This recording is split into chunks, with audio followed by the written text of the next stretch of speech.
Hello there, this is Cookies, and I've got turn 34.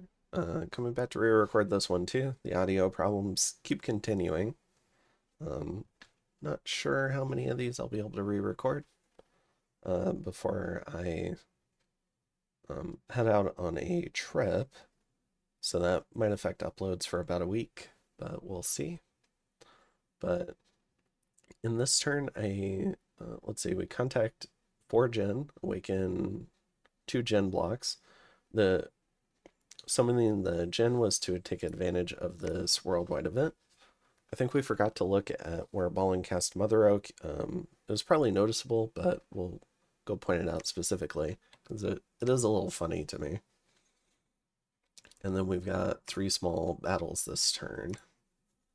So first up is this Archer and Logrian Raider group that we've seen, killing 1 PD. Asphodel has a very large stack here that is moving back onto their capital. And keep in mind, they just lost 340 units, and they've also got this, and it's only, I think, turn 34. So we've got mannequins in the back, including these carrion horses with 20 combat speed, a group of black centaurs on the right flank. In the center, a whole bunch of carrion behemoths with a fear aura and 95 HP, and 6 sleep fine attacks to go with their tusk. We've got a few panic apostates with a fair amount of gems. Some minotaurs on the left flank, 2 large blocks of mannequins up front to eat evocations, and a number of Sagittarian carcasses with their carrion bows. Although I'd try to keep them away from the evo bait. If I were to rescript this, I'd probably put them like right here. I think this is a good spot because the mandragoras aren't going to give them too many problems moving around. And you probably want these other mannequins to eat all the evocations. All right.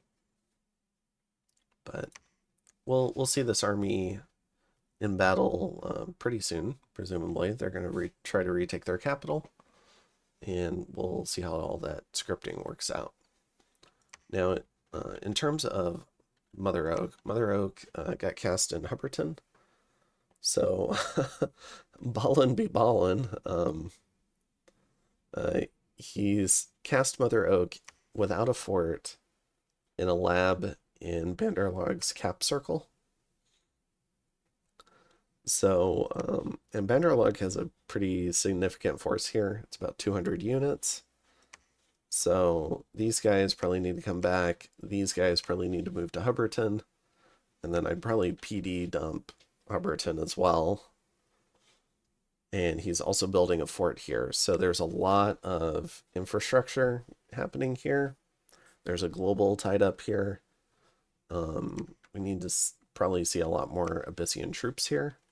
And then we'll see if Bandarlog does anything about it.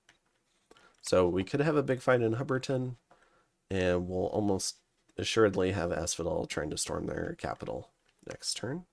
So it should be pretty entertaining next turn. Let's see. Pyrene's still sieging these down. We're throwing out a few more auguries. Still trying to fish for fire income. We still haven't found any. Trying to search at higher paths.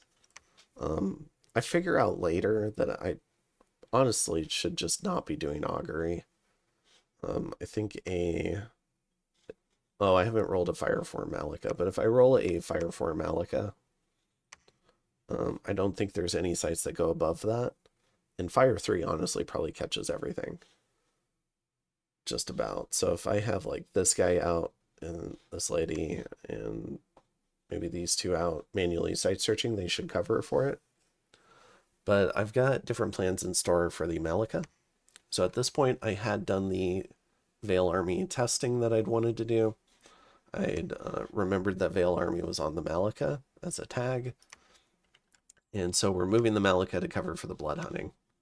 So I think we've got 1 moving to King's Tomb Desert. The other 2 are moving to Glanis.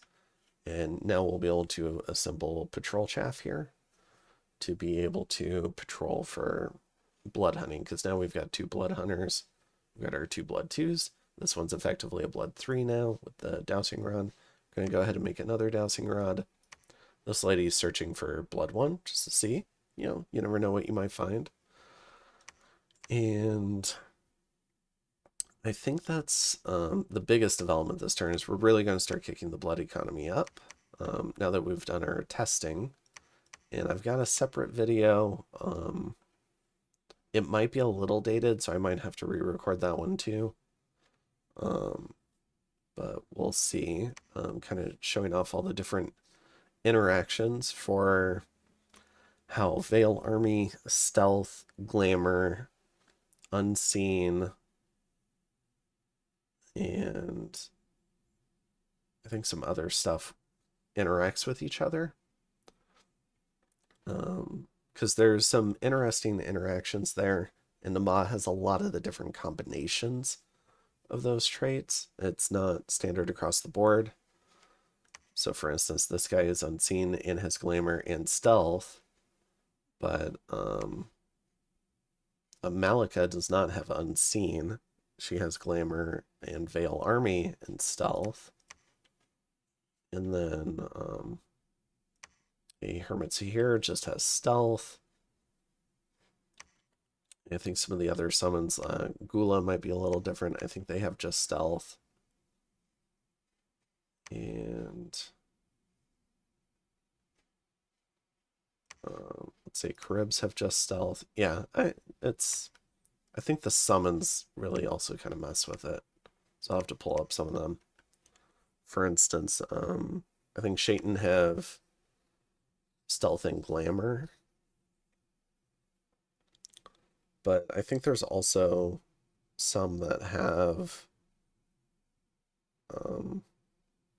like a Merid, I think doesn't have Stealth, but it has some of the other traits. So I'll try to create a testing video and explore those different combinations using the various Naba units, but I don't know when they'll get that out. And maybe it would be easier to just publish the existing video, although if it's got all the same audio issues, I'm not sure if I want to do that. All right, so yeah, we're kicking on the blood economy. We're desperately trying to get some fire income. And in terms of research, we're at construction 5. So we're making some fairly rapid progress to lanterns.